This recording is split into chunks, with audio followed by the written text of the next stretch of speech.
En Entre Ríos podemos vivir nuestra historia porque recuperamos espacios públicos que son parte de nuestra identidad. Con obras cuidamos el patrimonio cultural de las y los entrerrianos. Gobierno de Entre Ríos. Hoy Damián Argenio va a estar acompañándonos, él es corredor inmobiliario y va a estar ayudándonos a entender de qué manera se está moviendo el mercado, si las inversiones que uno para proteger el capital que está teniendo, los pocos ingresos que uno puede llegar a ahorrar, si es una buena idea estar invirtiendo en ladrillos, si es una buena idea apostar a la compra en cuotas financiado de un lote, de una casa, si conviene vender, si conviene comprar. Bueno, de todo esto vamos a estar hablando. Gracias por estar presente. Gracias, Alejo, por la invitación, como siempre. La sociedad está palpitando lo mismo que en sintonía se está viviendo a diario, que es el tema de la inflación, el tema de cómo resguardar el poder adquisitivo, que cada día es un poquito más chico, más acotado. Vemos que se vuelve difícil comprar hasta las cosas más sencillas, y a veces uno no sabe para dónde salir corriendo. Capaz tiene algún pequeño ahorro, capaz tiene algo de ingresos que uno todavía puede pensar en cuidar y en ahorrar y no quiere perderlo. Entonces la pregunta inicial sería: ¿conviene invertir en una propiedad, en una casa? ¿Cómo ves vos esa parte del mercado? Bien, desde el punto de vista como operador inmobiliario, te diría que ya la gente tomó una decisión de volcarse al mercado inmobiliario, al ladrillo. Hay se puede decir, una demanda bastante importante de terreno, sobre todo, se ha volcado mucho a la construcción. Es un momento de oportunidad de conseguir un buen precio de mano de obra, ¿está bien? Ahí donde hay una gran diferencia hoy en lo que es la inversión. Mano de obra que ha quedado congelada, como todos los sueldos de todas las personas, que hoy por hoy ganan en pesos, ¿no es cierto? Y que, bueno, el mercado y los valores del simple, vamos a decir, lo que vamos a comprar todos los días a lo que sería el almacén, se maneja por dólar, se maneja porque aumenta los servicios, porque aumenta el combustible, porque no hay combustible, por la guerra. Entonces siempre hay excusa para subir los precios y bueno, y el bolsillo de la gente siempre es el mismo o menos. Es el último que se acomoda. Entonces, ¿qué nos quedan? Y los ahorros que pudimos hacer, ayer hablaba con mi mamá, me decía: Damián, yo no puedo ahorrar más, decía, y digo, está bien, mamá, pero bueno, los ahorros que tiene, que le quedaron, no comérselos, ¿no? No llegar a comerse los ahorros y decir, bueno, estoy de donde empecé, me comí 10 años de vida ahorrando, en 1 o 2 años de lo que es una crisis, ¿no? Claro, porque hoy encima está acorralado el tema. Si guardás los pesos y los dejás bajo el colchón, los pesos se devalúan. Si guardás dólares, también hay una inflación en dólares a nivel internacional. Es decir, que también hasta el dólar está siendo una moneda que no llega a mantener el valor. La plata bajo el colchón pierde valor, o sea, la plata sirve cuando está en movimiento. Inclusive el plazo fijo UVA, el plazo fijo en dólares, están quedando por atrás de lo que es no te digo la inflación, sino la especulación del mercado, que estamos pagando un precio de un futuro dólar posible que pueda llegar a subir los productos. Entonces, y al haber tanta plata inyectada en el mercado como la emisión que hay, la gente sale y compra por miedo, por temor, o algunas veces sí por necesidad, y consume, y entonces no hay un retroceso de los precios, o sea, no se ve una recesión marcada en el mercado. Yo salgo a ver y la gente sigue viajando, sigue comprando, capaz que no llegan a lo que quería, pero la gastan porque ven como no la pueden ahorrar y dicen, bueno, me puedo dar este gustito, que es comprarme esta ropa, me doy el gustito, me voy una semana, un fin de semana de vacaciones, O sea, pero gasta. El dinero está en movimiento, constantemente, está en movimiento, por necesidad. Yo creo que sí, porque al decir, bueno, como no puedo ahorrar, bueno, la gasto, la disfruto a lo poco que puedo y después veo. Pero la gente que ahorró es el que tiene el problema, la que realmente dice, además yo no me quiero comer estos 10 años de ahorro, ¿y qué hago? ¿No es cierto? Como decís vos. Y el ladrillo, si vos lo mirás a corto plazo, vos decís, pero Damián, si yo hago una casa la alquilo y no me sirve, y los impuestos que me están cobrando me consumen casi todo lo que yo quiero, digamos, capitalizar de los ingresos. Sí, es verdad. Pero cuando uno invierte en inmuebles no invierte a 1 año, a 2 años, uno invierte a largo plazo. Y en ese largo plazo, hoy es un buen momento porque es cuando nadie, digamos, está mirando para todos lados, cada uno pone un huevo en cada canasta. Y el mercado inmobiliario siempre a la larga gana. Tener la capacidad, la posibilidad de ver a largo plazo y hacer una ecuación a largo plazo es un privilegio que no hay que desperdiciar. No ¿A eso te tenemos referís? Educación financiera, Claro. ese es el gran problema de la gente. Entonces la gente piensa 1 año y dice, bueno, hablo con vos, te digo, ¿cuánto ganas? Y vos enseguida me decís, a mí gano por mes, me vas a decir, o por hora alguna, o por quincena. Lo que vos ganás, tenés que pensarlo, digamos, decir, bueno, yo gano por año. En otros países desarrollados hay educación financiera, o si yo gano tanto al año. Entonces, cuando ves la cantidad de plata que ganas, ahí sí decís, no, pero si gasto 100 pesos por día, al año es tanta plata, y la verdad que esos 100 pesos por día, si lo ahorro o lo invierto, gano tanta plata y cubro estas necesidades. Entonces, los gastos hay que pensarlos por día. ¿Está bien? Si 100 pesos por día es un montón de plata al mes y un montón de plata al año. Sí, pero sí. hacemos al revés. Nuestra cultura es, no pasa nada, son 100 pesos por día. 100 pesos, ni No, el paquete de pucho claro, alcanza para son 100 pesos por decirte, 1000 pesos por día, 100 me lo gasto, no pasa nada.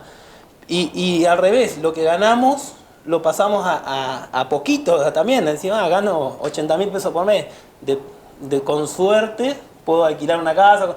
Y no es así, o sea, estamos mal educados y usamos mal financieramente. Entonces, vos vas y le decís a una persona, sí, pero tenés, qué sé yo, vamos a decir hoy, $5.000 ahorrados, ¿no?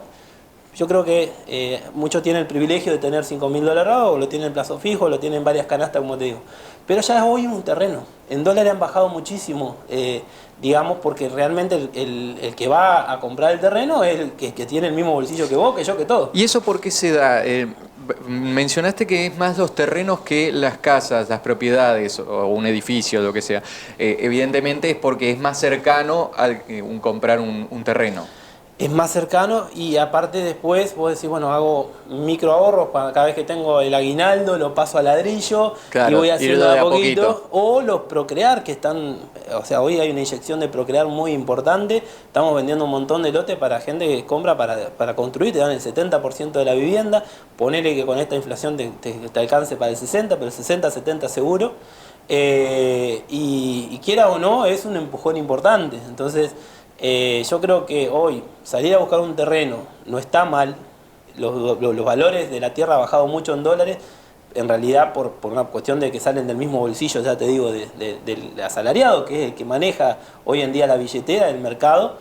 Y bueno, entonces se adaptó la tierra al bolsillo del asalariado, ¿no? Para decir, bueno, vení comprar. Ahí llegaste al segundo punto, sí. Pero ahora, lo edificado, digamos, lo que vos vas a comprar edificado, ya está hecho para un público que ya tiene otro poder adquisitivo u otra cartera. Entonces vos lo único que te queda es decir, bueno, yo puedo comprar un terreno y ir con lo que voy ahorrando, una bolsa de cemento, como hacían nuestros viejos antes, y tenían 12 hijos, 6 hijos, y que decía, claro, bueno, compraban un pantalón para el 6, o sea, pero el ladrillo estaba, la bolsa de cemento estaba, vos le ayudás a tu mujer, los fines de semana van y construyen, y entonces se la rebuscaban, pero es la mejor inversión por lejos. O sea, cuando vos te pones a sacar lo que pagás de alquiler, lo que pagás de esto, lo que pagás de aquello, te termina rindiendo siempre el inmueble para ir a vivir.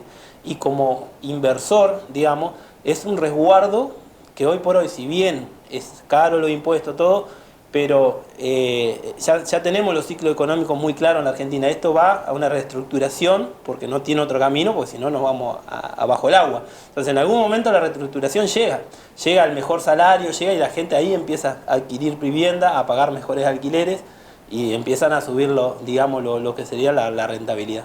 Pero no estamos lejos de eso, porque ya la crisis ya está bastante marcada. Y bueno, lo que recomienda uno y lo que ve que está pasando de la gente que normalmente acompaña estos ciclos económicos, están apuntando al ladrillo. Y fíjate las empresas, los grandes edificios que veo hoy en día, son todos hechos por empresas de acá de la zona, de Gualeguaychú, de afuera, que vienen a hacer edificios porque el ladrillo conviene hoy invertir, eso no hay duda. Esta cuestión de cómo han bajado los precios de los lotes, los precios de las viviendas, los precios de los edificios, esta cuestión de que se abarate el costo, implica que también mirar del lado no solo del comprador, sino también del vendedor. Porque una inmobiliaria va a alguien, mira, necesito vender la casa, necesito vender el terreno, lo tengo ahí ocioso, necesito vender. Y quiero hacerlo plata. esa cuestión de que baje el precio a un vendedor que tiene la propiedad, que tiene el lote, que tiene lo que sea que está en el inmueble, vamos a llamarlo así, ¿cómo lo asesorás en este momento? Si puede no vender, que no venda, ¿sería la idea? ¿O porque está perdiendo valor? Mirando a largo plazo también, como estás diciendo. Sí, el vendedor mira más a corto plazo, porque es el que tiene que resolver la venta ahora, ¿no? Pero, por eso hablabas del asalariado. Claro. A ver, el vendedor tiene que resolver, también quiero vender hoy, ¿está bien? Por 1000 motivos. Lo que pasa es que venimos bajando en precio el mercado en general, pero en dólares, ¿no?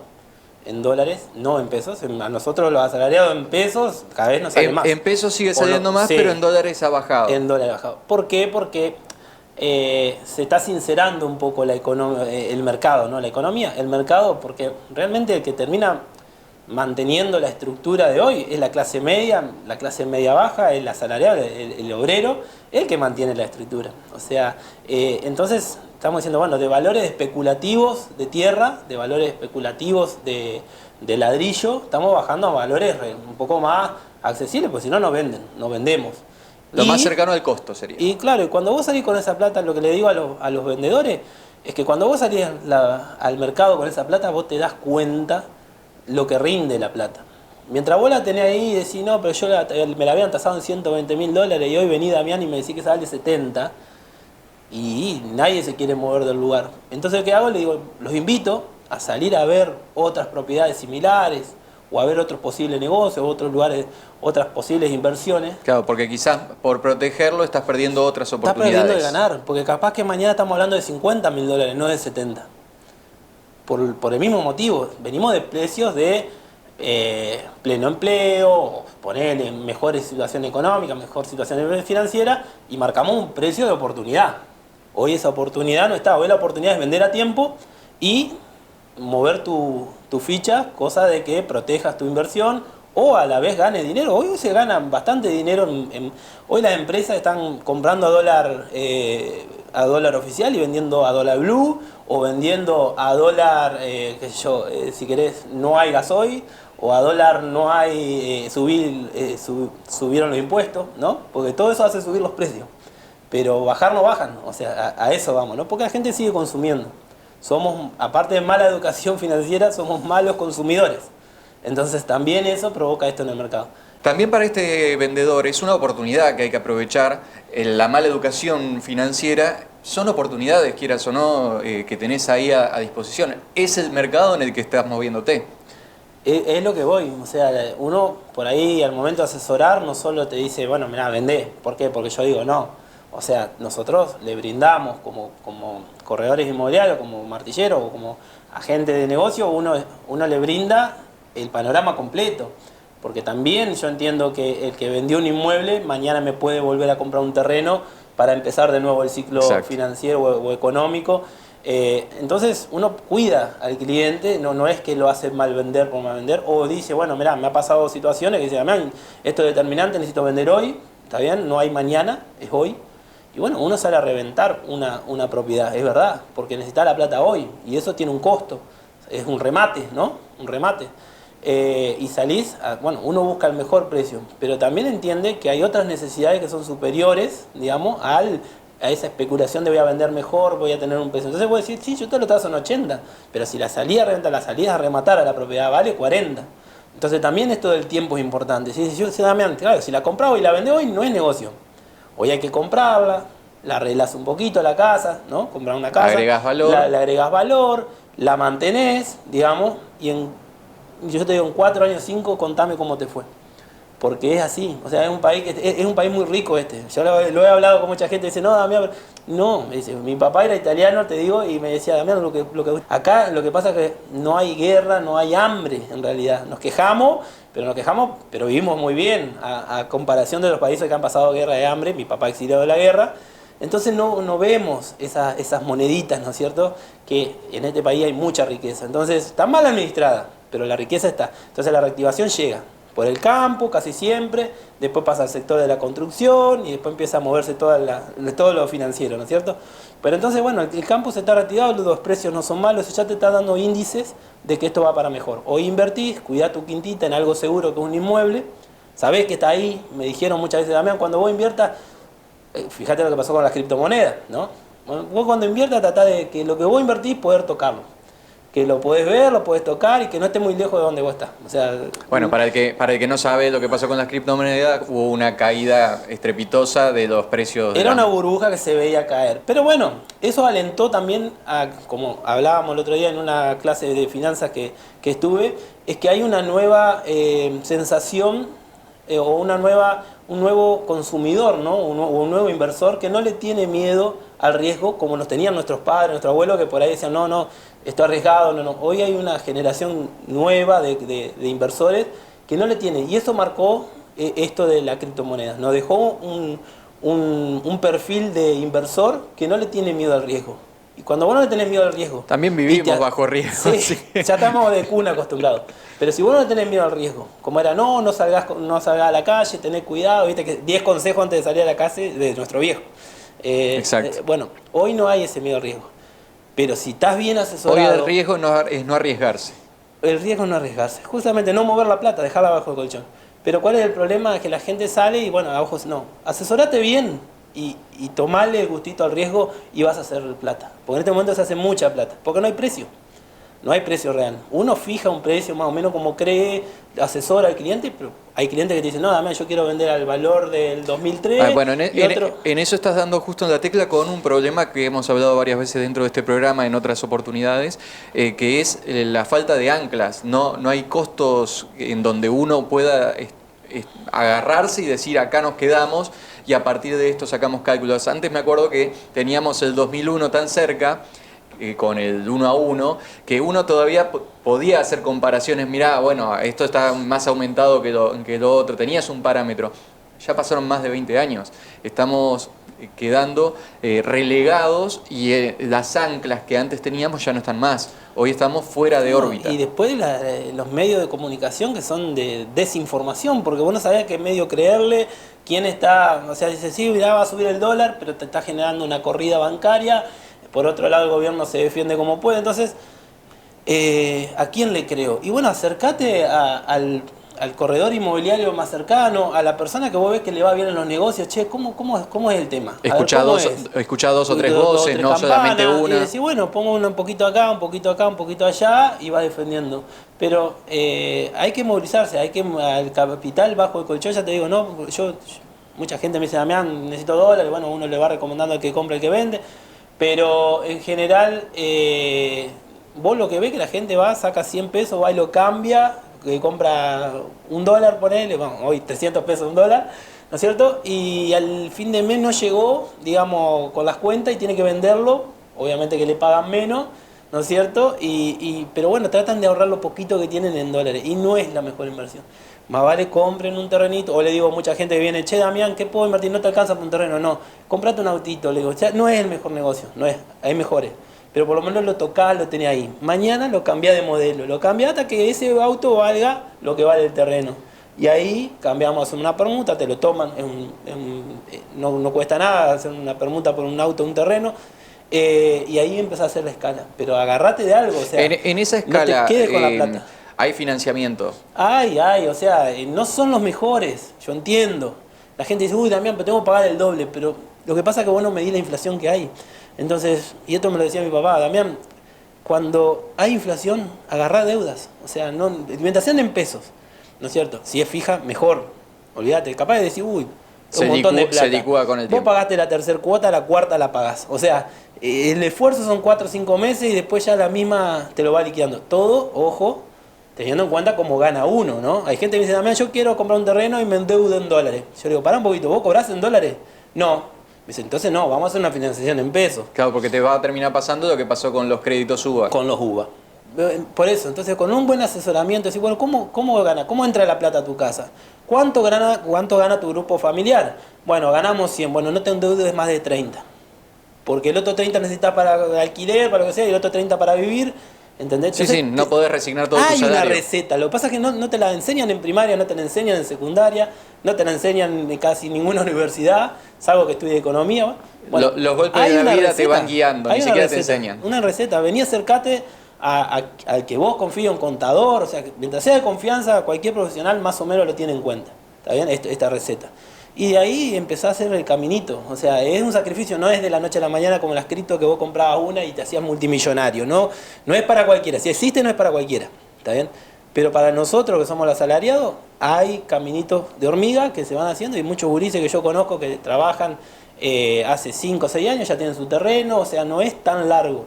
No es tan que no lo puedo alcanzar. Pero bueno, la gente hoy está acostumbrada a lo rápido, a lo voy y lo pido, el Estado me lo tiene que dar. No, o sea, puede pasar, poder tener la suerte de tener algo así, pero no te quedes esperando. O sea, de última, si te conseguiste un terreno, perfecto. Si te heredaste algo, perfecto. Pero hacé tu caminito, o sea, hacé tu propia, y te va a servir para después mantenerlo también. Porque una cosa es llegar, después otra cosa es mantenerlo. Damián, en el último tramo no quiero dejar pasar lo que es la parte del inquilino.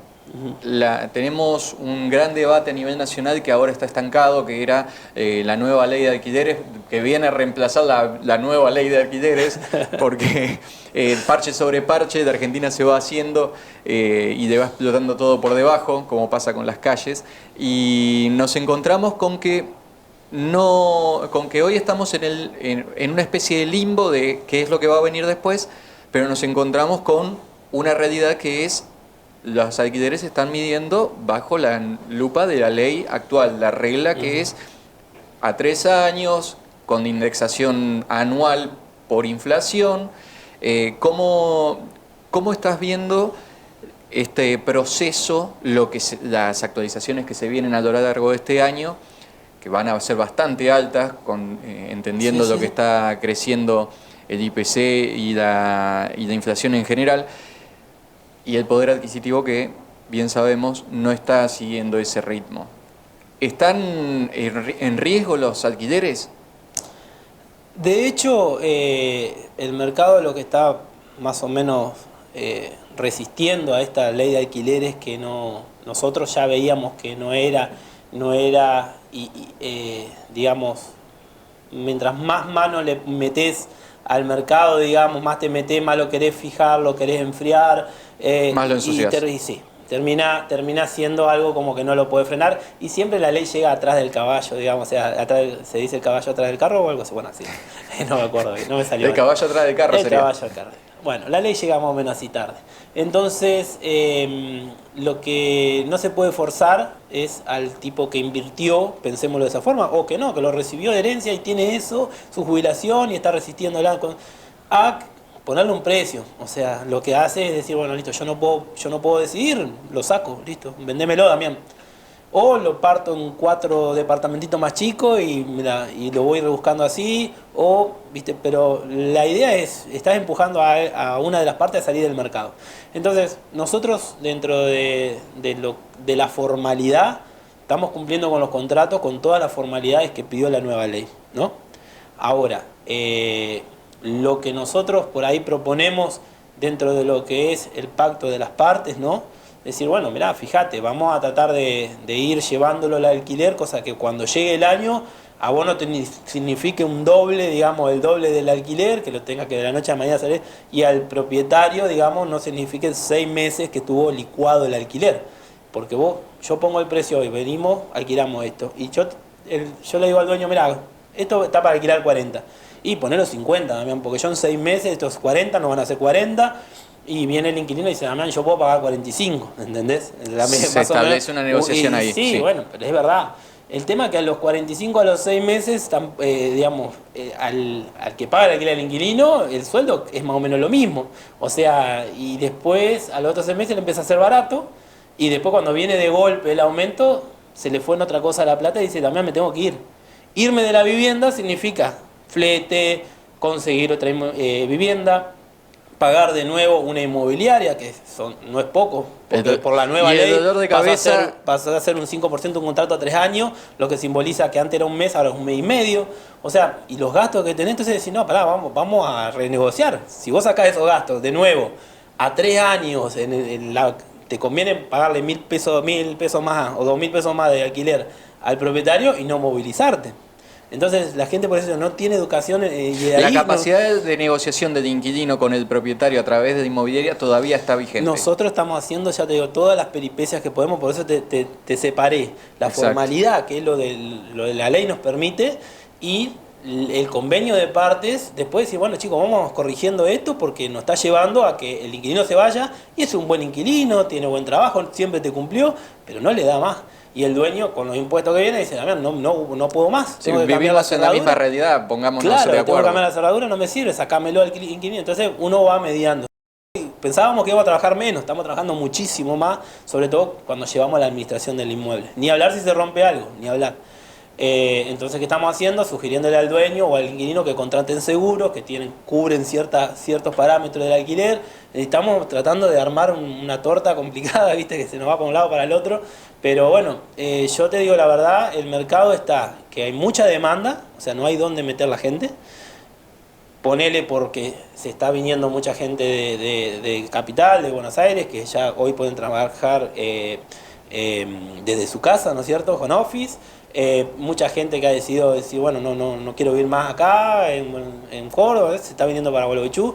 Ni hablar los divorcios, entonces de una familia que vivía en una casa, ahora tenés que buscar 2 casas para la misma familia, con los mismos cuartos, porque como van y vienen los chicos, entonces, y tenés una demanda tremenda y no sabemos dónde meter a la gente, la realidad es, entonces se están pagando los precios que se piden, es verdad, pero igual, vos decís, hoy es caro, y en 6 meses, vos decís, no, es barato. ¿Tenés alguna opinión formada sobre este cambio que se hizo administrativo con la nueva ministra de Economía que pasó a su órbita, a la órbita del Ministerio de Economía, la cuestión de los inmuebles?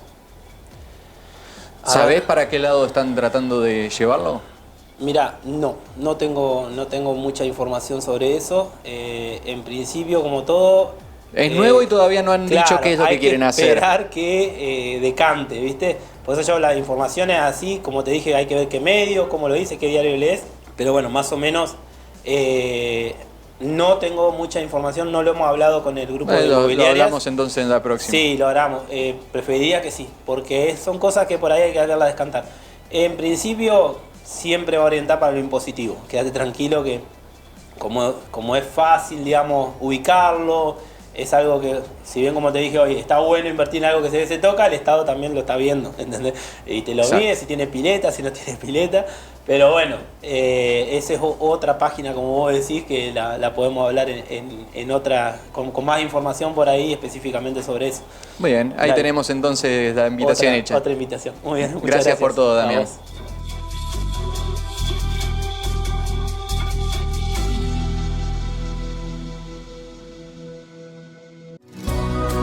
Fundación de Mujeres Golpeadas de Concepción del Uruguay, Entre Ríos. Si sufrís violencia de género, si necesitas ayuda, llámanos. Ponete en contacto con nosotros y te ayudaremos. Estaremos para contenerte, ayudarte y darte una mano. Es un mensaje de Amelia Sosa, presidenta y fundadora. Teléfono 03442 45 74 78. Fundación de Mujeres Golpeadas de Concepción del Uruguay, Entre Ríos. Tenemos nuestra página de Facebook, Ayuda a Mujeres Golpeadas de Concepción del Uruguay, Entre Ríos. También en Instagram nos podés encontrar.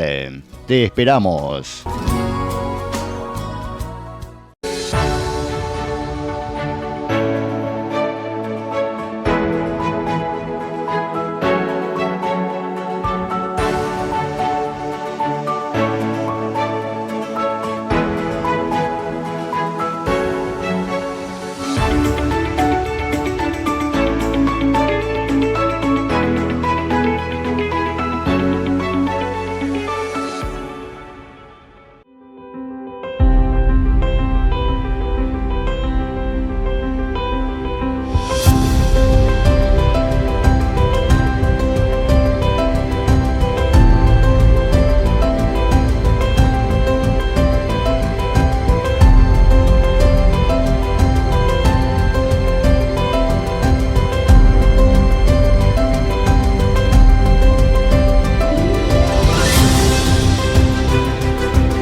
más gestiones y más proyectos. Tenemos el compromiso de gestionar constantemente para nuestra ciudad. Desde comienzo del 2020, aún con todas las dificultades que significó atravesar una pandemia impredecible, logramos un total de 18 importantes convenios para Urdinarrain, como 40 viviendas a través del programa Casa Propia, el reemplazo de cañerías de agua potable, el reemplazo de luminarias de sodio por tecnología LED, la ampliación de la red cloacal, 100% de cobertura para la ciudad, ampliación de la red de gas, nuevas cámaras de seguridad, más equipamiento municipal, nuevo banco de ayudas técnicas, ampliación y refacción de la Escuela Técnica número 18, limpieza de la laguna anaeróbica, programas para emprendedores y el programa para hacer semipeatonal la Avenida Libertad. Estos son algunos de los proyectos que marcarán un antes y un después, porque llevamos gestionados más de 500 millones de pesos, porque hay más obras, hay más oportunidades y mejor calidad de vida para todas las personas, porque un municipio activo es una ciudad en movimiento. Municipio de Urdinarrain, una ciudad en movimiento. Giana Distribuciones. Experiencia e innovación en productos congelados que garantizan su confianza de marcas únicas y exclusivas. Entregas rápidas y eficaces con su rigurosa cadena de frío. Estudio Santa Isabel. Contador Roque Ricardo Díaz y Asociados. 1 de mayo 145 Gualeguaychú. Estudio Santa Isabel. Río Uruguay Seguros pone el seguro al alcance de tu mano con Rus Móvil. Ahora podés circular por todo el país mostrando tu póliza desde tu celular. Entrá en la tienda de Google y busca Rus Móvil de Río Uruguay Seguros. Oficina de Arquitectura Contemporánea. Trabajamos para que consigas tus propósitos.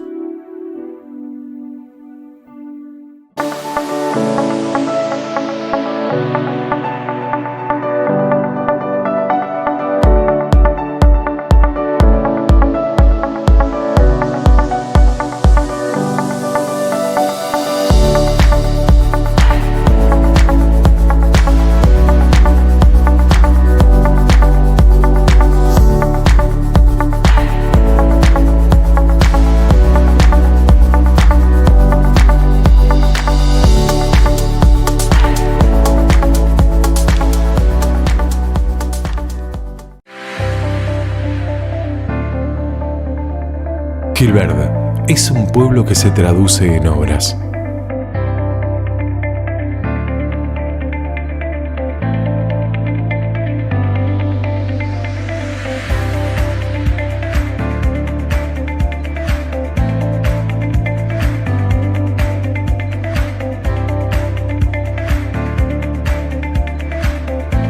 Es un pueblo que no se olvida de su gente. Es un pueblo que se traduce en compromiso. Trabajamos en ser más accesibles.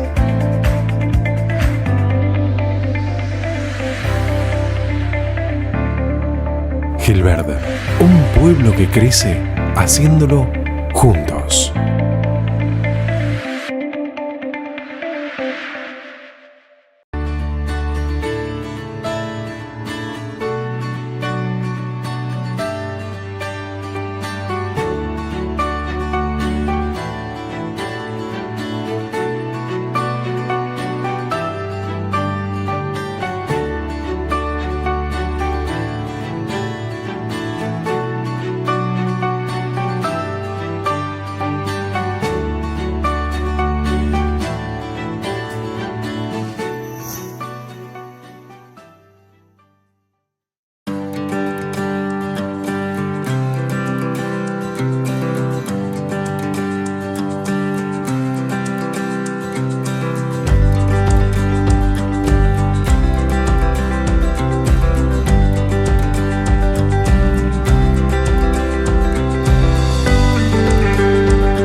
En Entre Ríos podemos vivir nuestra historia porque recuperamos espacios públicos que son parte de nuestra identidad.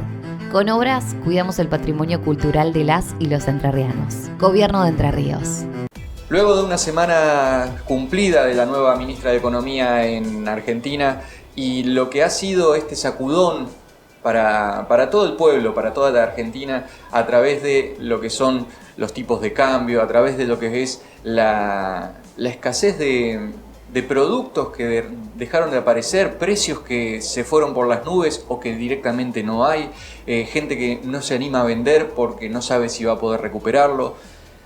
Hubo una especie de freno de mano en toda la economía y la gente de repente descubrió el problema económico, la economía como un problema a donde habría que prestar atención. Para charlar de esto, para poder orientarnos cómo pensar lo que está ocurriendo y cómo también pensar el bolsillo de uno mismo, va a estar acompañándonos en el programa del día de hoy Emanuel Guignard, que es contador público y docente en el tema. Bienvenido a Territorio Político. Hola, ¿qué tal? Buen día. Muchas gracias por esta invitación y por este espacio para que podamos debatir y bueno, tratar de iluminar un poco desde la esfera económica qué es lo que está pasando y también comentar un poquito de qué se puede hacer, porque la realidad es esa. Bueno, estamos en etapas donde algunos periodistas y políticos, más que nada opositores, pronostican un futuro muy oscuro, más oscuro de lo que estamos atravesando. Nos traen a la memoria etapas de la Rúa, nos traen a la memoria etapas de la hiperinflación de Alfonsín y en algunos aspectos uno dice tienen razón y en otros aspectos uno le gustaría creer que todavía tenemos por delante posibilidades de acomodar la cosa. ¿Cómo lo ves vos al escenario actual? Al escenario político y económico actual. Bien, particularmente hay ciertas circunstancias que tenemos que rememorar. Muchas veces hablamos de se viene de nuevo el corralito, uno escucha eso, o se viene de nuevo una hiperinflación. Quizás lo más probable sea cierto periodo de hiperinflación, porque recordemos que los precios vienen creciendo de manera exorbitante y la característica que tiene la hiperinflación es esa.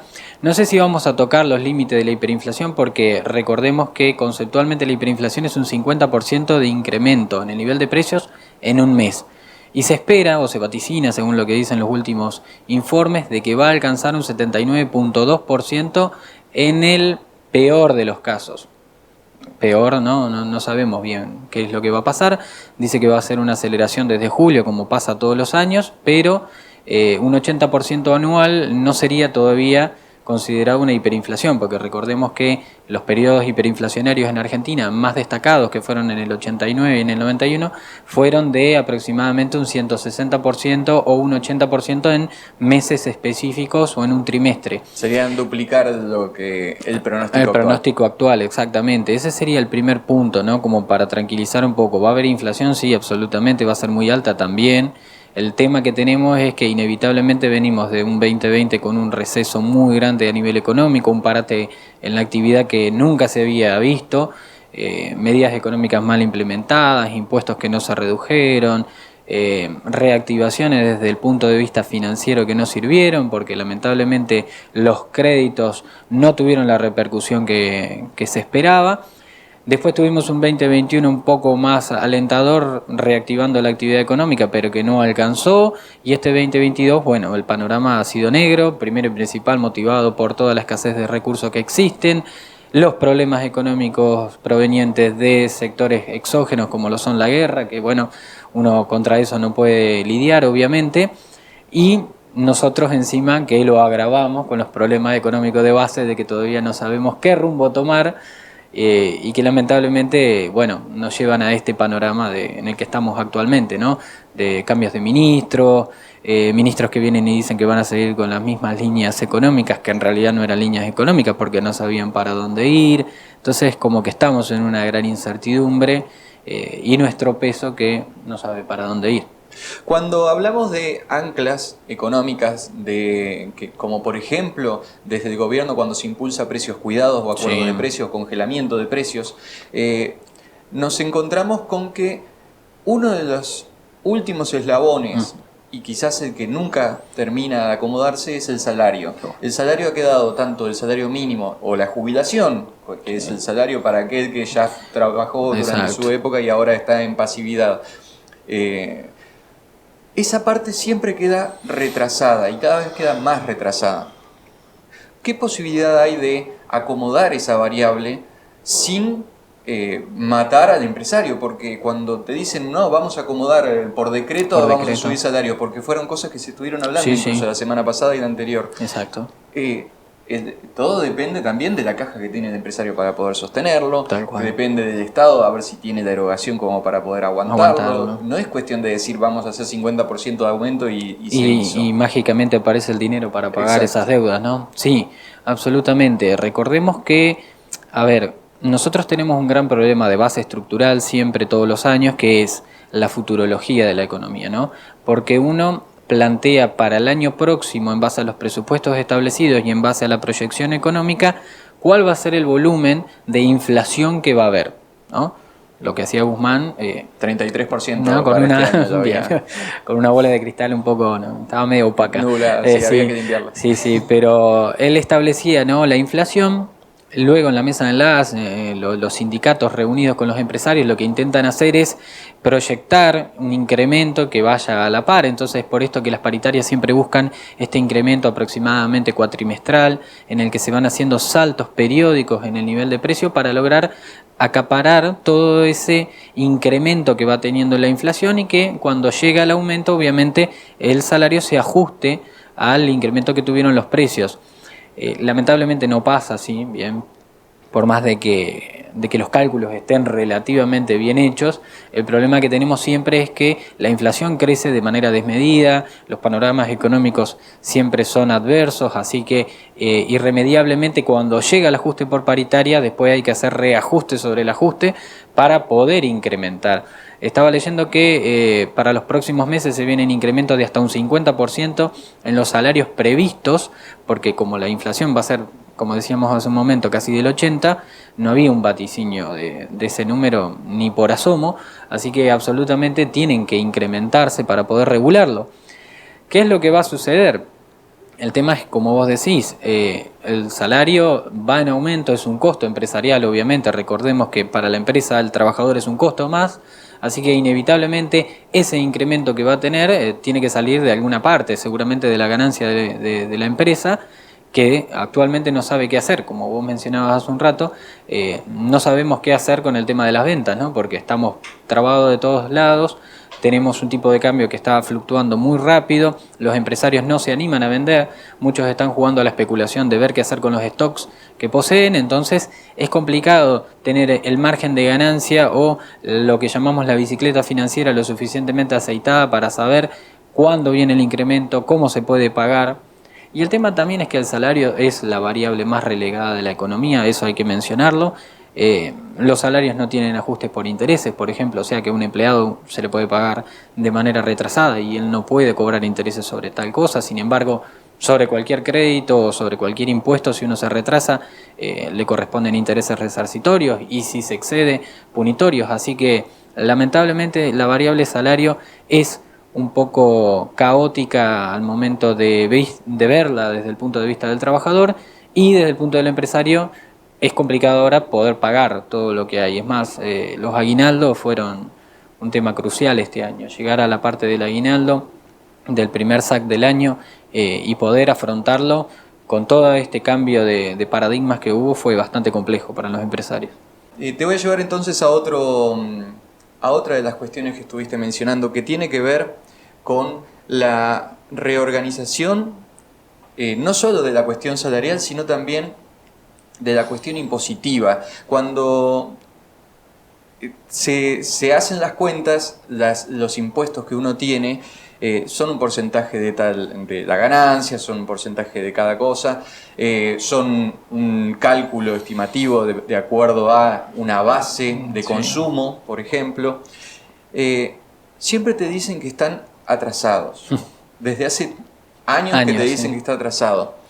Y que hay que quitar subsidio para que el Estado deje de gastar tanto, exacto, en cubrir en amortiguar lo que sería el costo, pero te dicen que las empresas no invierten por eso. Claro.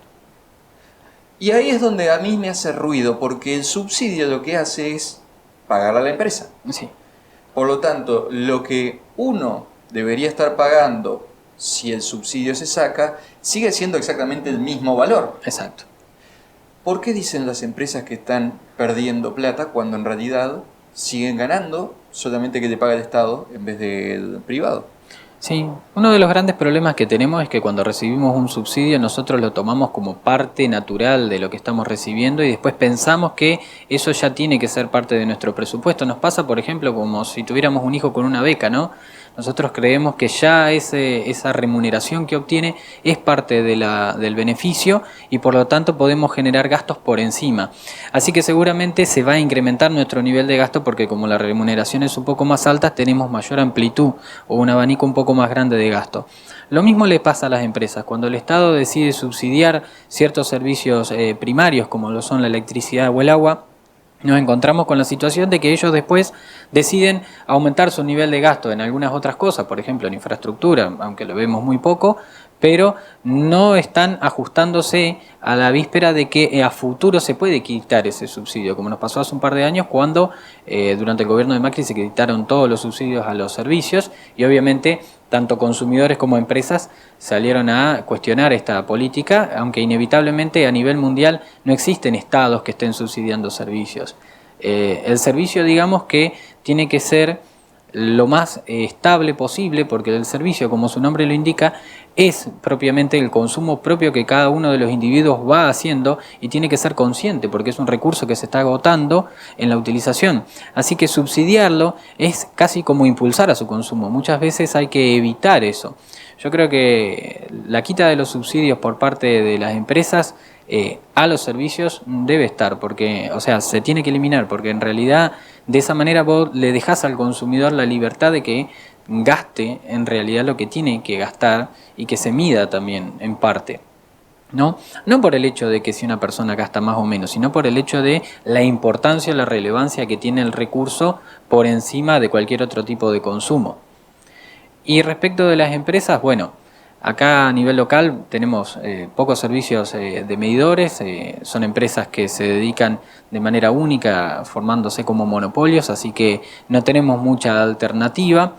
La política que se espera a futuro es hacer un registro, según lo que estaba leyendo, lo que quieren hacer es un registro donde cada consumidor pueda subir sus datos y de esa manera que luego el consumo venga regulado de manera particular. Bien, actualmente existe en parte, lo que pasa es que uno tiene que dirigirse a la cooperativa, por ejemplo, por citar un caso, y presentar la situación de cada quien para que le realicen la disminución en la tarifa. Pero lo que se espera es eso, es hacer un registro porque hay personas que están pagando servicios más caros por estar en lugares cercanos al centro, por ejemplo, pero al ser inquilinos tienen otro nivel de ingresos. No es lo mismo una persona que habita con título de propiedad a una persona que alquila, ¿no? Obviamente que esa persona que alquila tendrá ya el gasto de alquiler y si encima le estás cobrando más caro el servicio, obviamente le vas a complicar mucho más la situación. Así que lo que se espera es eso, es hacer una regulación un poco más específica de cada uno de los consumidores que están utilizando el servicio. Como todo, llevará su tiempo, esperaremos a que sea una medida que sirva, porque lo más importante de aquí en adelante es cuidar el bolsillo, como se dice, de cada uno de los consumidores, porque no sabemos cuál es el panorama a fin de año con esta vorágine tan grande y con esa depreciación tan importante de la moneda. Yo siempre soy partícipe de pensar la idea de la economía como un sistema, es decir, una medida nunca va a llegar a acomodar todo el sistema, y la red ahí queda siempre en hicimos esto, compensamos con el IFE y están contentos, compensamos con el ATP, fíjense cómo gastamos en el ATP y queda siempre, porque pusieron un pilar, piensan que se mantiene la estructura del edificio. Y ahí en esas cuestiones es donde surgen frases como la que dijo la ministra de Economía esta mañana, diciendo que lo que pasó la semana pasada con la cuestión de los precios fue una cuestión especulativa. Y que para eso se va a crear un órgano administrador, que todavía está en veremos, pero lo prometió. Un órgano administrador que lo que haga es ir a buscar y regular esos controles de los precios para que no se salten especulativamente. Creemos que tenemos que conformar la Autoridad Nacional de Defensa de la Competencia, y en ese sentido vamos a avanzar esta semana en su reglamentación para proponer el concurso de ese Tribunal de Defensa de la Competencia, porque entendemos que no podemos permitir abusos de precios. Lo que sucedió esta semana en materia de precios no tiene ninguna explicación técnica y solamente son especulaciones. Mi pregunta es, ¿fue una especulación por completo? ¿Es mala la especulación que se hizo o es ilógica y es solamente de forma egoísta la especulación? Porque me pongo en la piel de cada uno de aquellos que protegieron, lo veo de esa manera yo, protegieron el negocio. El negocio, sí. Porque no sabían qué era lo que iba a pasar. Y durante una semana entera estuvimos sin medidas, porque recién se anunciaron esta nueva semana, sin medidas, sin un equipo de economía, sin saber el rumbo acerca de si iba o no a seguir lo de Guzmán. Y ya veníamos además con una incertidumbre previa. Entonces la especulación como algo malo, ¿cómo lo podemos analizar?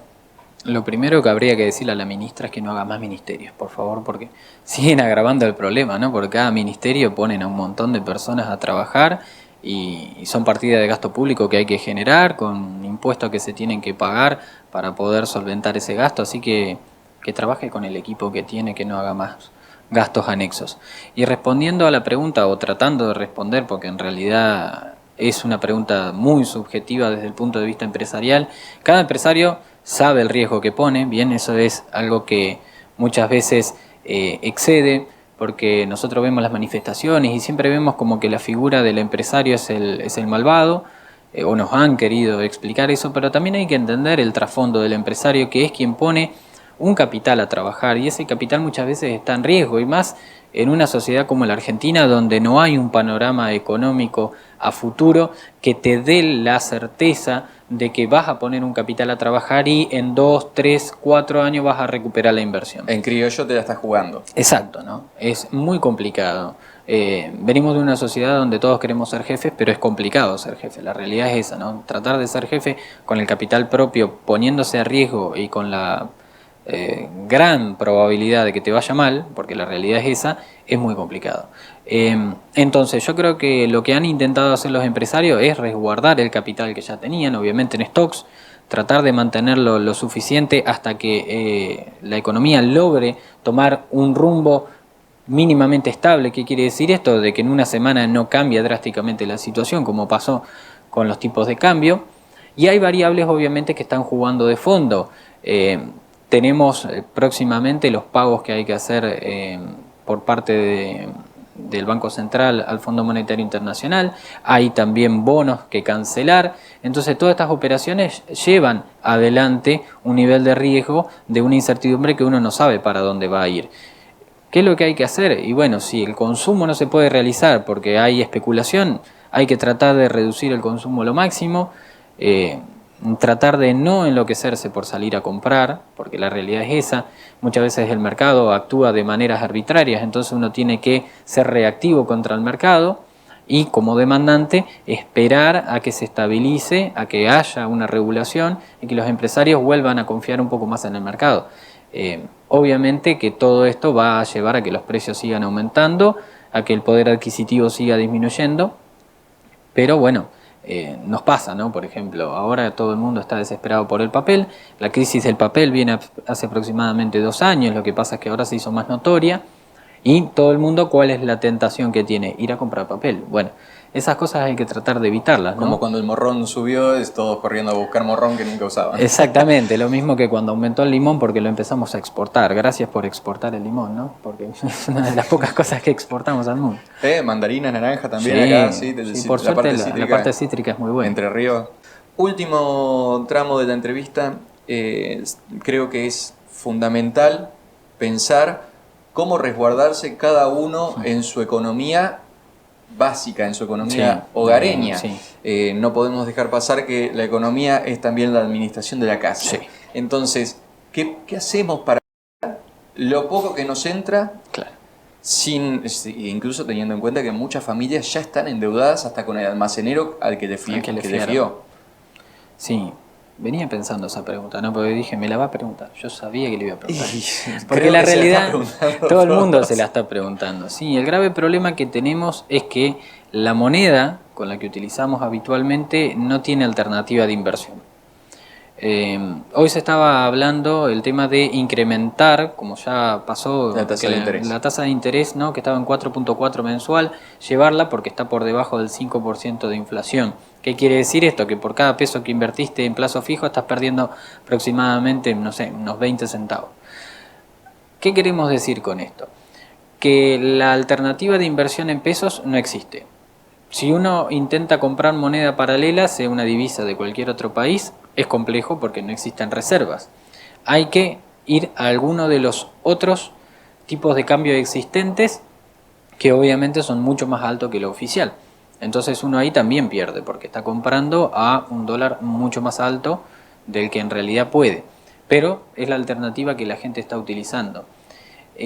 Respecto de las inversiones en bonos, CDRs y demás, o dólar MEP, tampoco sirve porque no están generando las tasas. La realidad es que, bueno, para tranquilidad del pueblo, como siempre decimos, no va a haber otro corralito, porque siempre preguntan eso, ¿no? Dicen, a ver, pero si yo invierto en el banco y si el banco genera un corralito, la realidad es que la Argentina tiene mucha imaginación, así que si va a inventar algo, no va a inventar el corralito. Le irá a poner otro nombre, será muy parecido, pero no va a ser el corralito.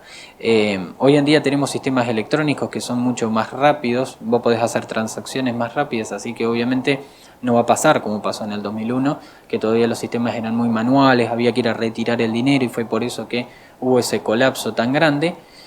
Lo que sucede es que, aunque no existe el corralito, sí existe algo muy parecido, porque fijémonos que si vos querías comprar dólares por banco, no podías. Si vos tenías dólares bancarizados porque tenés una cuenta en dólares, tampoco lo podés extraer. Entonces, ¿existe un corralito? Sí, en realidad también existe, llamado de otra manera. Hoy lo llaman cepo.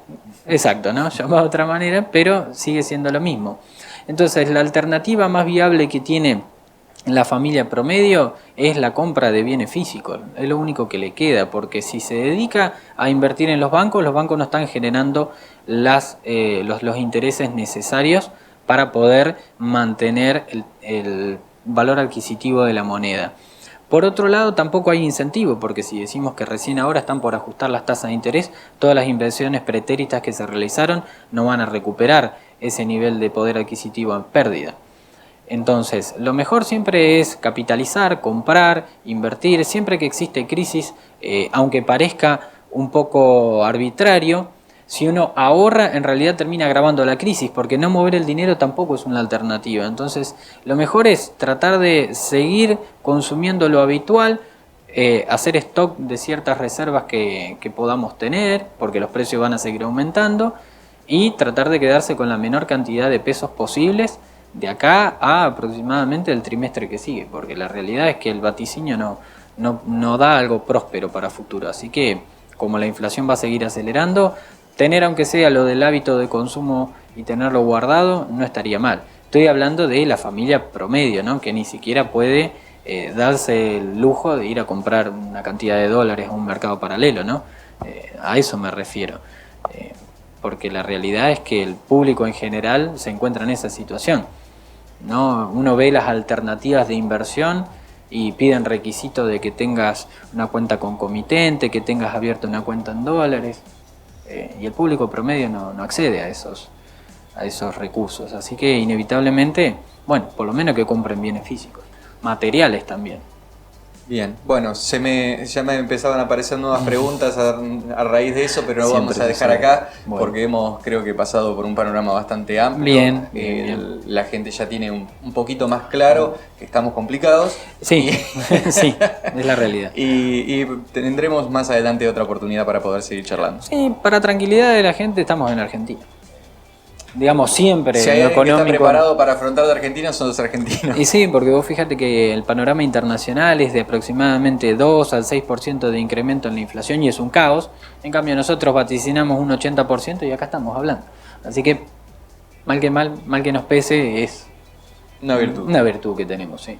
Vivimos de crisis en crisis. Emanuel, muchas gracias. No, por favor. Gracias a vos por la invitación.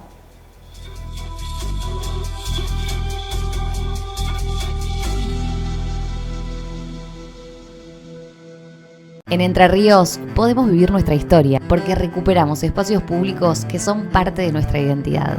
Con obras cuidamos el patrimonio cultural de las y los entrerrianos. Gobierno de Entre Ríos.